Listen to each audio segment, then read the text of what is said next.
Aka gị kụziri m ka esi akwụrụ ọtọ, onu gị kụziri m maka ikwudosi ike. Ọ bụ gị na-agba m ume n'oge nkoropụ obi m. Gị bụ onye mbụ nke nyere m ebe obibi n'ụwa. Ụmụnne m, tata bụ aṅụrị ụbọchị ndị nna.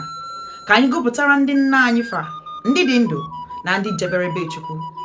Abụ a m gụpụtara ugbu a. Kedu onye bụ nna?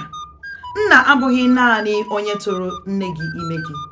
Ọ bụ onye nchekwaba ya kwụsịrị ike n'ebe ị nọ. Ọ bụ nku chedoro anya gị, ogige nke ezinụlọ gị. Ọ bụ onye nyere gị ịfụnanya n'oge ọ dị gị ka ụwa afụghịzi gị n'anya.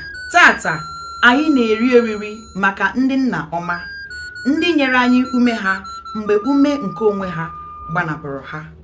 Ụbọchị bụrụ gboo, Igbo asị na ndị nna bụ ide ji ụlọ, ndị ndu nke ezinụlọ. Ka Chineke kere akị oyibo kụnye ya mmiri ọ ga-aṅụ. Ka Chineke nye ndị nna anyị ike na amamihe nke ha ga-eji na-arụ ọrụ ha dịka nna. Ya mere, aṅụrị ụbọchị ndị nna n'ụwa niile gbara gburugburu. Afa m bụ Chidimma, onye a na-akpọ Ada Igbo zuru oke.